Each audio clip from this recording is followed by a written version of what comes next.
벌써 오래된 이야기긴 하지만은 아직 제 마음속에 지워지지 않은 아주 감동적인 멋진 사람의 모습이 있습니다. 언젠가 저는 미국의 어떤 교회에 대해 경쟁자로 초청이 된 한 젊은 청년의 간증을 들으면서 얼마나 큰 도전을 받게 되는지 모릅니다. 그 청년은 태어날 때부터 팔과 다리가 없이 태어난 청년이었습니다. 그러니까 키가 한 1m 정도나 되는 것 같았습니다. 그리고는 다리가 아니라 발이 곧 허리에 붙어 있었습니다. 여러분들 상상해 가십니까? 발이 겨우 땅을 디딜 만한 아주 짧은 길이었습니다. 그리고는 그 발에 발가락이 2개가 달려 있었습니다. 처음 보기에는 정말 보기에도 민망한 그런 청년의 모습이었습니다. 그런데 그가 책상 위에 올라가서 간증을 하는데 정말 놀라웠습니다. 너무도 당당하고 너무도 멋진 모습이었습니다. 그러나 사실은 전에는 자신의 그런 볼품없는 육체가 자기 스스로도 창피했다고 합니다. 왜 하나님은 자신을 그렇게 만드셨는지 불평을 했다고 합니다. 늘 절망스럽고 늘 한탄스러운 그런 삶이었다고 고백합니다. 그런데 어느 날 갑자기 예수님을 만나게 되었습니다. 성령이 그를 만지시기 시작했습니다. 그날부터 그의 인생이 완전히 달라지게 되었다는 것입니다. 그날 이후에 이 청년은 자신이 그렇게 태어난 의미를 찾기 시작했습니다. 그동안 성경책을 2 발가락으로 넘겨가면서 읽었습니다. 성경을 그동안 얼마나 많이 읽었는지 2 발가락으로 자신이 원하는 성경 구절들을 얼마나 빨리 척척 찾아내는지 모릅니다. 2 손이 있는 정상적인 사람들이 따라갈 수가 없는 환상적인 빠르기, 환상적인 도력이었습니다. 더욱 놀라운 것은 그의 한마디 한마디의 고백이었습니다. 정상적인 육체를 가진 사람들은 이 청년의 아픔을 다 이해할 수 없는 그런 고통들이었습니다. 이 청년에게는 살아있다는 그 자체가 상처였습니다. 그런데 간증을 하는 그의 말을 들어보니 상처 입은 사람이 아니었습니다. 상처에서 헤어나게 나오게 된 감사의 소리였습니다. 그의 고백들을 들어보면 기쁨에서 흘러나오는 찬양과 같은 것이었습니다. 이 청년은 그동안은 누구의 도움 없이는 살아갈 수 없었던 삶이었습니다. 근데 예수님을 만나고 나서 성령이 그를 만지시고 나서 사람들에게 도움을 주겠다는 목사가 된 것입니다. 그래서 요즘은 미국뿐만이 아니라 세계의 많은 청소년들에게 도전을 주고 꿈을 주고 비전을 주는 아주 멋진 인생이 된 것입니다. 그는 여러분도 잘 알고 있는 릭 부이치 목사입니다. 이 아침에 저는 우리들 스스로에게 한번 질문을 해야 됩니다. 우리 인생이 멋지다라는 것은 과연 어떤 것을 의미하는 것입니까? 우리는 이 릭 목사에 비하면 건강한 몸을 가지고 있습니다. 2 팔이 있고 2 다리가 있습니다. 건강한 2 팔과 건강한 2 다리를 지니고 있는 것입니다. 그래서 우리는 모두가 다 멋진 삶을 살아가고 있습니다.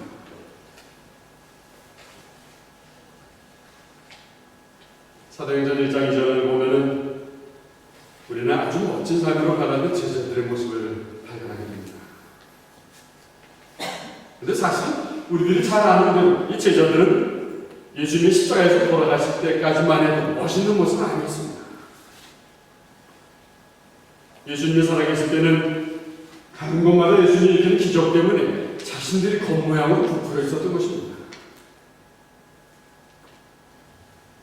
이렇게 나가면 정말 무언가 무너질 것 같아서 가슴이 한참 부풀어 있었던 그런 제자들이었습니다. 멋있는 인생이 될 것 같은 그런 마음을 가득 찬 제자들이었습니다. 그런데 예수님께서 어처구니 없이 십자가에 돌아가신 것입니다. 그자 제자들은 엄청난 실망에 빠집니다. 엄청난 실망에 빠져서 의기소침해집니다. 그동안 꾸고오던 멋진 삶이라는 것이 무너지고 만 것입니다. 불안해졌습니다. 초조해졌습니다. 숨도 못 쉬게 숨어 있어야만 했습니다. 불안하고 초조하고 숨도 못 쉬는 이 상황이 이상합니다. 이런 삶을 우리는 구겨진 인생이라고 말할 수 있을 것입니다. 그러다가 제자들은 부활하신 예수님을 다시 만납니다. 부활의 주님을 만나면서 그동안 잃었던 소망을 다시 찾기 시작합니다. 특별히 오순절에 주님께서 약속하신 대로 성령을 받습니다. 성령을 받은 제자들은 이 구겨진 인생에서 다시 펴지기 시작합니다. 새로운 능력들이 생기기 시작합니다. 성령을 받고 나서 새로운 각오가 생깁니다. 새로운 계획들을 갖게 됩니다. 이전에 예수님께서 살아계실 때는 예수님께서 무슨 말씀을 하셔도 제자들 도무지 이해할 수 없었던 말씀도 들려줬습니다. 그런데 그런 것들이 이제는 하나하나 이해가 되기 시작하는 것입니다. 그리고 매일매일 예수님의 말씀을 듣고 이해하고 그 말씀대로 살아가는 것입니다. 그랬더니 이 제자들의 주변에도 놀라운 일들이 벌어지기 시작합니다. 당시 예수님의 제자들이 일어난 삶의 이런 놀라운 결과들은 오늘날 우리들에게까지 놀라운 능력을 전달이 되고 있는 것입니다. 한마디로 제자들의 삶이 정말 멋있는 삶으로 살아가는 것입니다.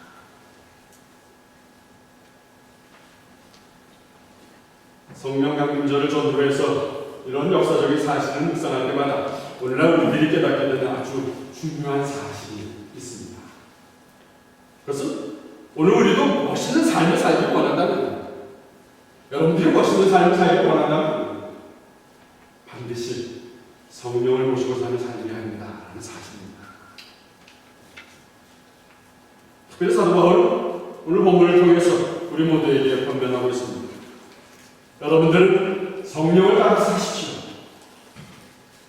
우리 그리스도인들은 성령을 따라 살아야 한다는 것입니다.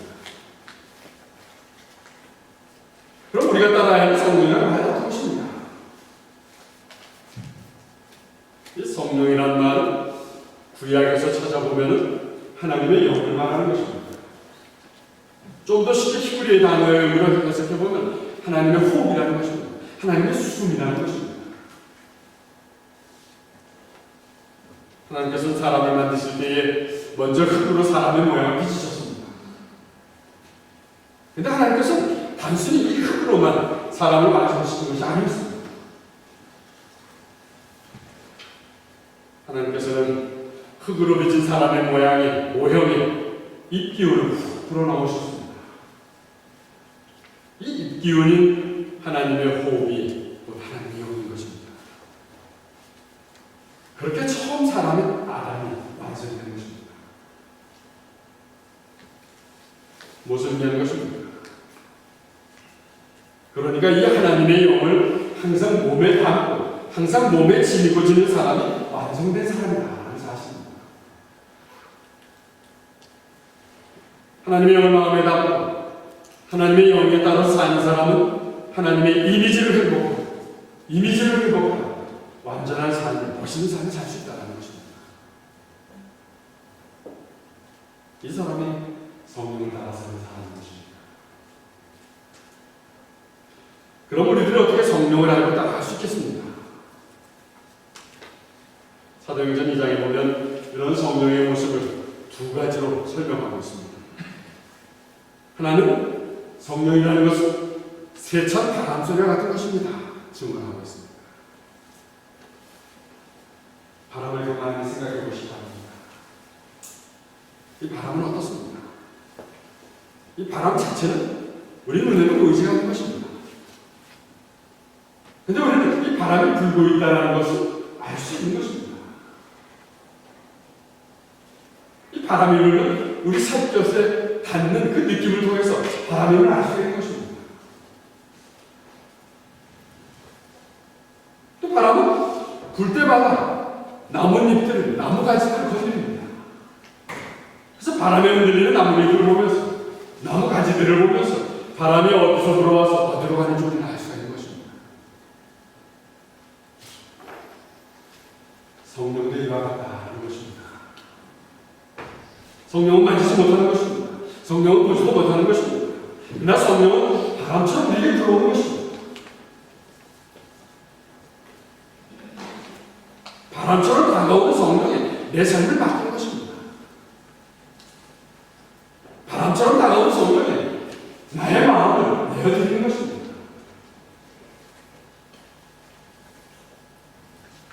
그렇게 자신의 삶을 바꾸는 사람은 마치 나무가지가 바람에 날려서 이리저리 흔들리는 것처럼 성령의 인도하심에 따라서 움직이는 모습을 보이게 되는 것입니다.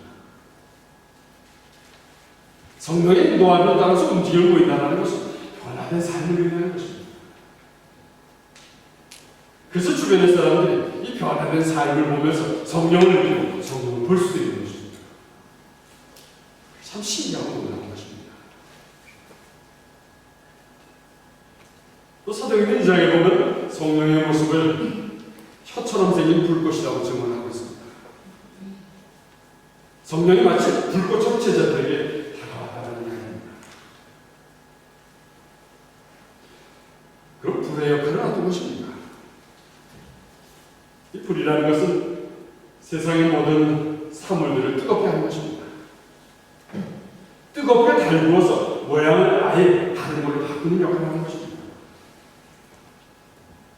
하나님의 원하신 모습으로 바꾼다는 것입니다. 또 이 불은 물건들을 태우는 역할을 하고 있습니다. 옛 모습을 태워서 아예 흔적조차도 없애버리는 것입니다. 내 속에 악한 것들을 태웁니다. 내 속에 불필요한 것들을 다 태우는 것입니다.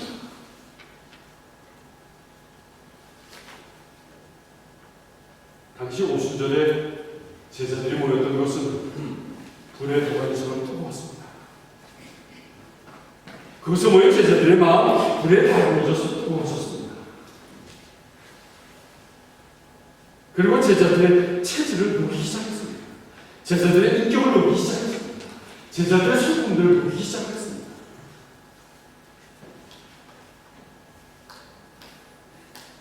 또 오순절에 그것을 모인 사람들은 여러 나라에서 온 사람들이었습니다. 여러 나라에서 와서 그동안은 말이 통하지 않아서 어색했던 그런 상황들이었습니다. 말이 통하지 않아서 답답했을 것입니다. 말이 통하지 않아서 갈등도 있었을 것입니다. 그런데 그 뜨거운 물에 언어의 장벽이 녹아져 내리기 시작합니다. 서로가 자랑하면서 싸웠던 문화의 장벽이라는 것도 무너지기 시작합니다. 서로가 내세웠던 자존심도 녹아지기 시작하는 것입니다. 유대인과 이방인의 차이가 이 뜨거운 물로 무너지고 녹아지기 시작하는 것입니다. 흑인과 백인의 인종 차별도 모두가 다 녹아져 내려오는 것입니다. 나의 전통이 녹아져 내립니다. 나의 색깔이 녹아져 내립니다. 내 생각도 다 녹아져 내려오는 것입니다. 다 녹아져 내려서 모두가 한 마음이 되었습니다. 예수님을 품은 한 마음이 된 것입니다. 그래서 예수님의 이름으로 하나의 공동체를 이루어가는 것입니다. 그렇습니다. 이 성령이 임하시면 나의 옛 모습들이 녹아지는 것입니다. 성령이 임하시면 나의 옛 모습들이, 악한 것들이, 불필요한 것들이 다 태워져버리는 것입니다.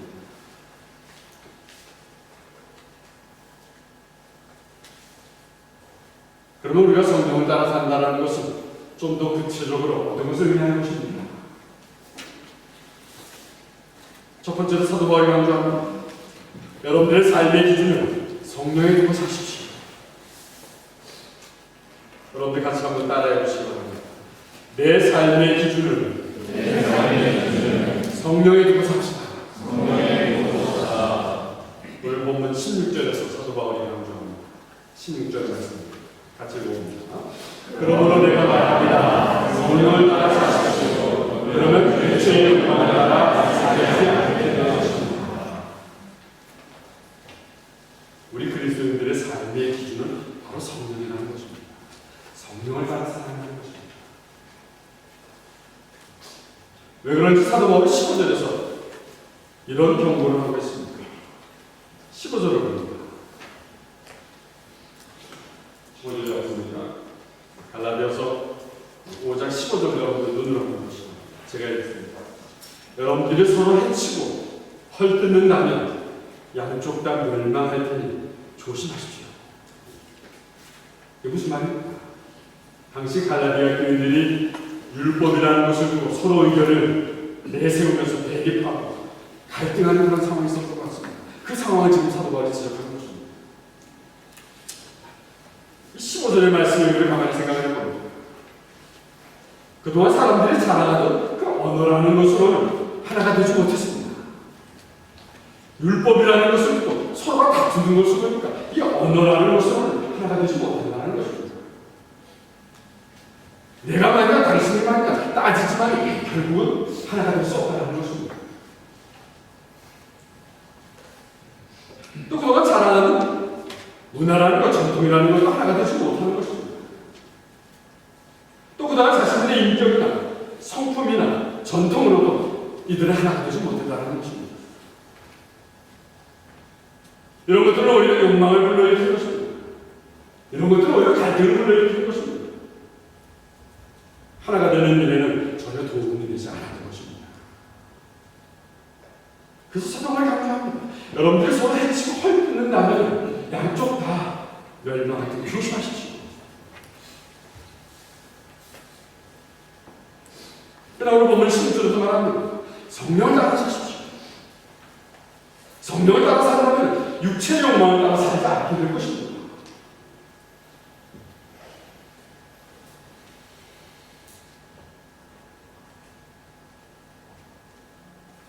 우리 그리스도인들이 이 세상을 살아갈 때 하나님이 원하시고 하나님이 계획하신 일들을 감당하기 원한다면 이 삶의 기준이라는 것입니다.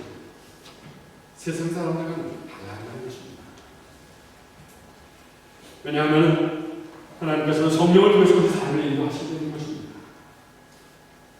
그래서 우리 그리스도인들은 성령의 기준을 두고 살아가야 하는 것입니다. 성령의 인도하심을 받으면서 살아가야 한다는 것입니다.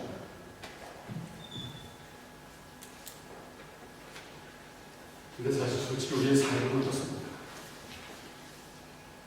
성령은 우리를 앞으로 가라고 여러분 어떻습니까? 자꾸 뒤로 가려고 하는 것입니다.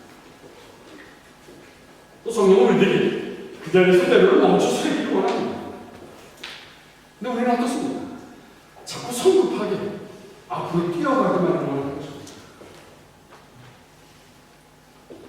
육체의 욕심을 따라 사는 우리의 삶인 것입니다. 근데 육체의 욕심을 따라 사는 삶은 어떻습니까? 이런 삶은 늘 고민하게 됩니다. 늘 걱정과 염려를 일으키게 되는 삶입니다. 늘 불안합니다. 늘 초조함 속에 쌓이게 되는 삶입니다. 육체의 욕심을 따라 사는 삶은 결국은 실패와 실수로 얼룩진 삶이 될 수밖에 없는 것입니다. 그래서 바울은 오늘 우리에게도 강조합니다. 성령을 따라 사십시오. 그러면 육체의 영광을 극복하게 될 것입니다.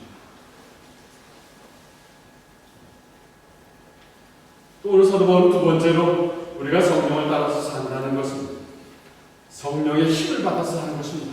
강조합니다. 같이 한번 따라해 봅시다. 성령의 힘으로 삽시다. 성령의 힘으로 살아야 한다. 바로 강조할 때 사람들 속으로 이런 주장을 하게 됩니다. 목사님, 보이지도 않는 성령이 어떻게 우리에게 힘을 줍니까? 이제는 우리도 충분히 살아갈 수 있습니다. 우리도 우리 힘으로 살아갈 수 있습니다. 겉으로는 얘기하지 않지만 속으로는 그렇게 주장한다는 거죠.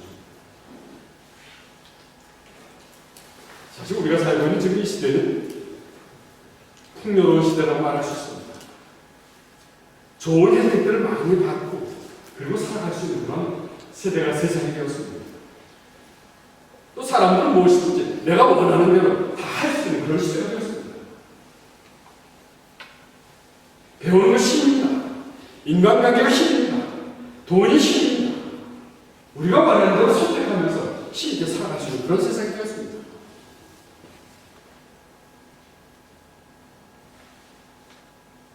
근데 가만히 바라보면 뭔지 모르게 사람들은 급족하지가 않은 것 같습니다. 힘있게 살아간다고 뭔가 선택해 살아가지만 그 선택한 것 가지고는 급족하지가 않은 것 같습니다. 자신이 원하는 대로 살면서 그 삶 속에는 만족하고 있는 것입니다. 자신이 원하는 대로 살면서 힘 있는 것을 선택하면서 살아가면서 왠지 가슴 한 구석은 늘 텅 빈 것 같이 허전합니다. 왜 그렇습니까? 왜냐하면 그것이 우리 인간의 능력의 한계이기 때문인 것입니다. 사람들의 욕심이라는 것은 당장은 힘이 있는 것 같습니다. 또 욕심대로 열심히 사는 모습을 보면 능력이 있어 보이기도 합니다. 근데 결국은 어떻습니까? 힘 있어 보이고 능력 있어 보이는 사람도 한계를 느끼게 된다는 사실입니다. 그래서 사람들이 고민을 합니다. 이제 이 이상은 내 마음에 되지 않으니까 고민을 하게 되는 것입니다. 채워지지 않는 욕심 때문에 가득을 하게 되는 것입니다. 어떤 사람들은 이 괴로움을 피해보고 싶어서 다른 수단들을 찾습니다. 그럼 어떻습니까? 아무리 다른 수단들을 찾아보아도 극복할 수 없는 능력의 한계는 또다시 내 앞에 우뚝 서 있는 것입니다. 왜 그렇습니까? 왜 이런 일이 우리 그리스도인들에게 찾아옵니까? 사도 바울은 오늘 본문 17절에서 우리에게 자세하게 설명하고 있습니다. 17절입니다. 같이 읽습니다. 육체의 욕망은 성령을 거스르고 성령이 바라시는 것은 육체의 욕망을 거스릅니다. 이 둘은 서로 반대되는 것이므로 여러분의 욕망대로 살 수 없게 합니다. 대답이 되셨습니다. 성령이 우리 그리스도인들에게 말하시는 것과 우리 육체의 욕망이라는 것은 서로가 반대가 된다는 것입니다. 그런 속에서 우리의 욕망은 성령을 자꾸 거스르게 된다는 것입니다. 성령을 무시합니다.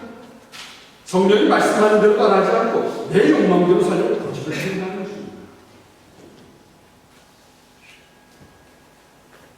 그런데 성령이 우리를 가만히 두지 않는다는 것입니다. 우리의 욕망대로 살지 못하게 성령이 우리를 만지신다는 것입니다. 그래서 우리들의 능력의 한계를 자꾸 보여주시는 것입니다. 우리의 능력의 한계를 자꾸 이끌어가실 것입니다.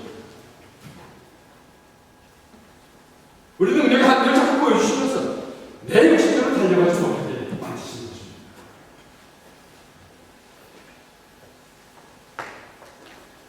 그래서 사도 바울은 오늘 본문 19절 이하에서 육체의 욕망을 이렇게 표현합니다. 눈으로 보시면 19절을 보니까 육체가 하는 일은 분명합니다. 음행과 더러움과 분란입니다. 20절을 보면부터 육체 욕망을 이렇게 표현합니다. 우상성기입니다. 마술입니다. 미움입니다. 다툼입니다. 질투하는 것입니다. 화내는 것입니다. 이기심을 갖는 것입니다. 편을 가르는 것입니다. 분열하는 것입니다. 또 21절의 표현을 보니까 육체의 욕망을 사도 바울도 이렇게 표현합니다. 시기하는 것입니다. 술 취하는 것입니다. 흥청거리는 잠취와 같은 것입니다.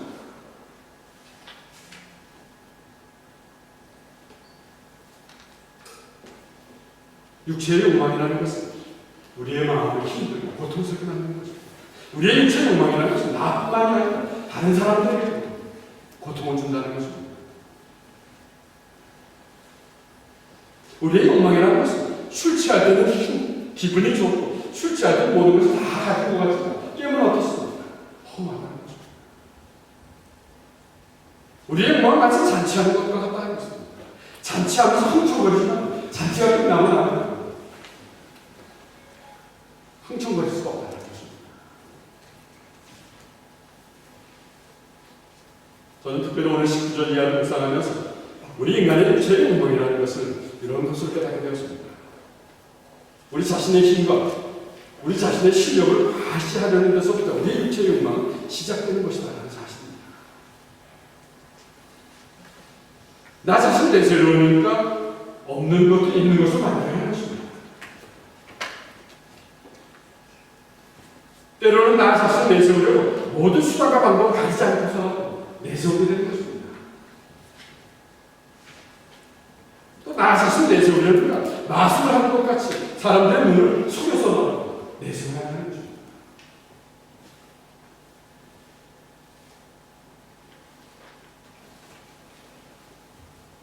또 육체의 욕망이라는 것은 자기 생각만 우선으로 주장하는 것입니다. 그런데 자기 생각만 우선으로 주장하면 어떻습니까?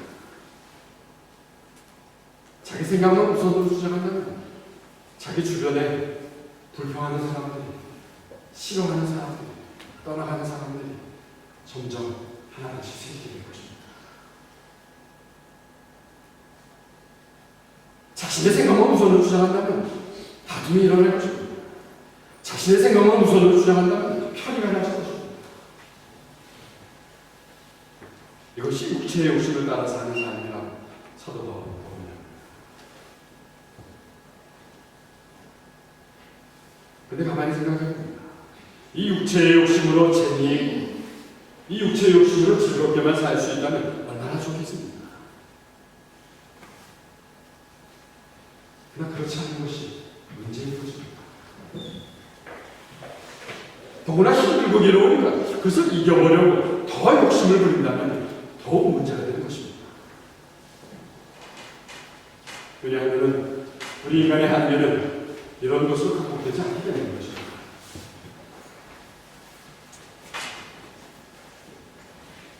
그럼 우리는 이런 질문을 해봅니다. 그럼 우리에게 이런 능력의 한계를 가져다주는 육체의 욕망을 이길 수 있는 힘은 어디서부터 오는 것입니까? 오늘 사도 바울은 강조합니다. 우리 육체의 욕망을 이길 수 있는 힘은 성령의 힘으로부터 오는 것입니다.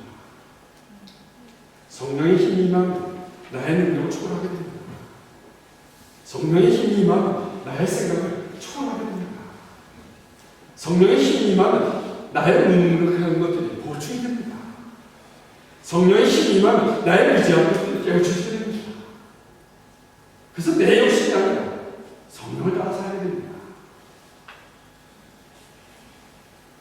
이 성령의 힘을 받아서 봉사하고 섬길 때에 우리는 그 일을 하나님의 일이라고 하고 있습니다.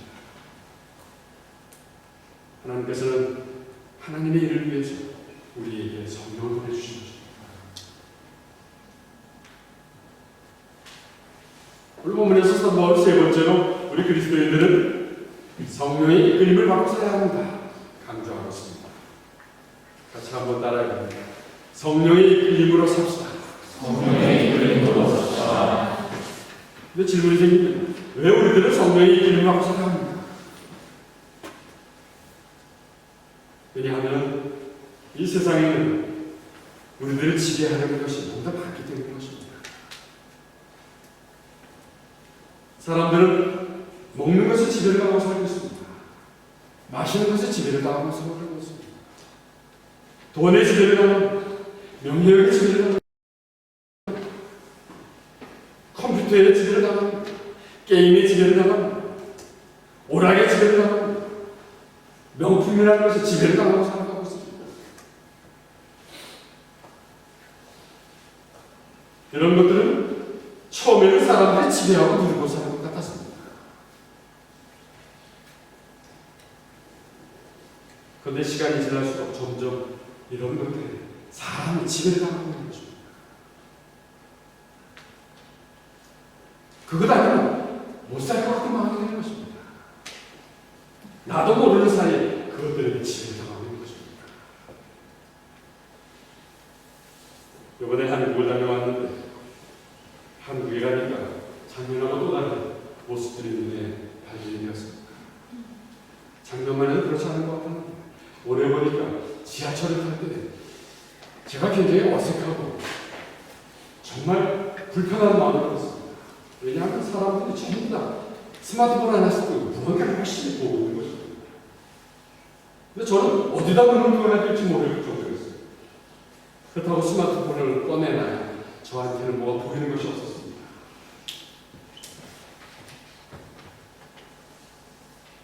사람들이 그것이 좋다고 생각하고 그것을 지배한다고 생각하고 그것을 이익을 얻는다고 생각하잖아요. 결국에는 나도 모르는 사이에 그것에 지혜를 하고 있다는 것입니다. 근데 가만히 생각해보면 우리들이 그리스도인이라면 우리들은 과연 누구의 지배를 당하고 누구의 이끌림대로 살아야 하는 것입니다. 당연히 성령의 이끌리심을 따라가면서 살아야 합니다. 성령에 이끌려서 성령의 시키는 대로 살아야 하는 것입니다.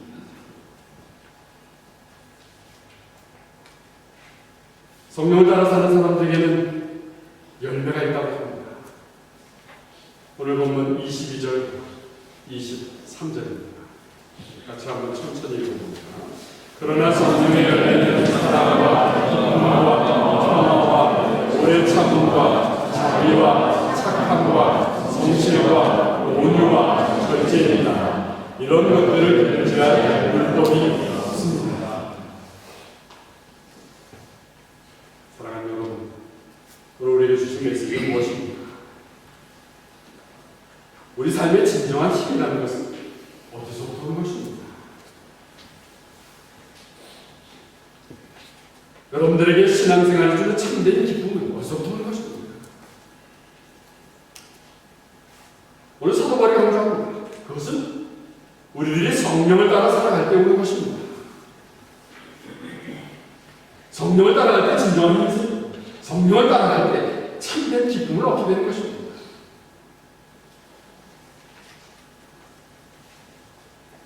내가 나를 지배할 때는 내가 최고인 줄 알았습니다. 내가 완벽한 사람인 줄 알고 살았습니다.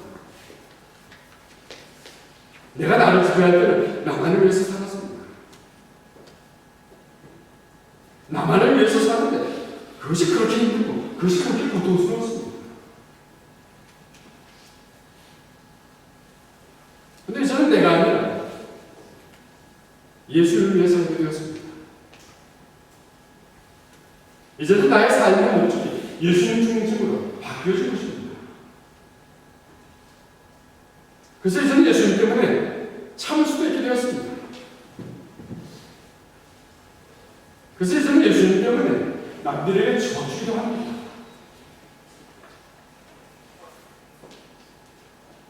이제는 예수님 때문에 내가 먼저 살아가게 할 수 있는 것입니다. 이제는 예수님 때문에 내가 손해도 보는 것입니다. 옛날 같았으면 어림도 없는 일이었습니다. 그런데 성령을 따라 살면서 바뀌는 것입니다. 성령을 따라 살면서 그럴 수 있는 지혜가 생깁니다. 성령을 따라 살면서 그럴 수 있는 능력이 생기는 것입니다.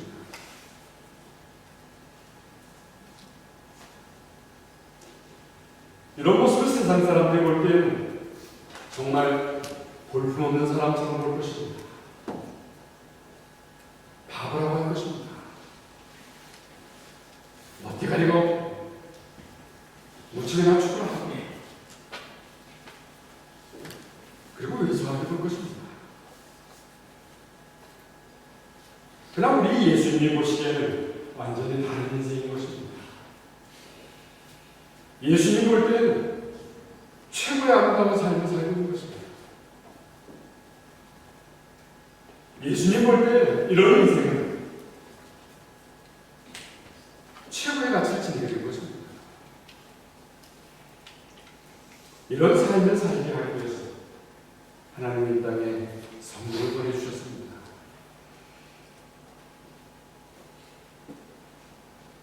사랑하는 여러분, 여러분들도 이 험한 세상을 좀 멋있게 살고 싶습니다.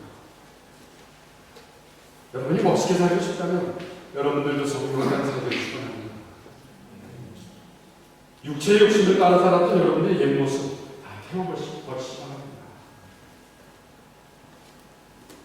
그리고 성령이 주시는 새로운 삶을 사모하면서 살아가기를 축원합니다. 그래서 성령이 주신 능력으로 멋진 삶을 살아가시기를 주님의 이름으로 축원합니다. 기도하겠습니다.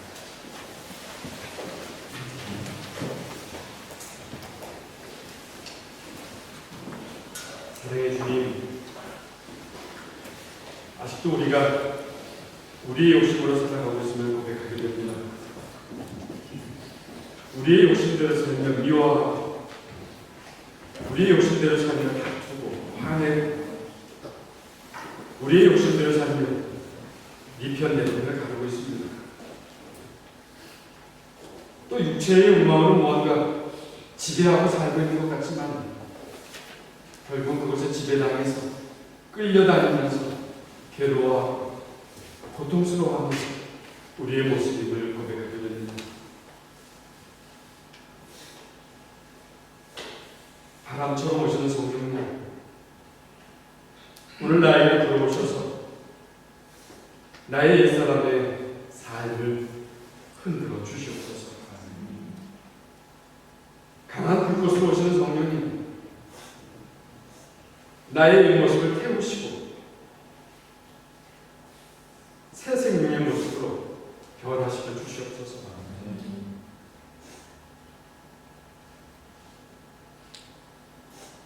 이제는 성령을 따라 살면서 성령이 주시는 지혜와 힘으로 능력으로 이 험한 세상에서도 멋진 삶을 살고 주님이 원하시는 정결한 삶을 살고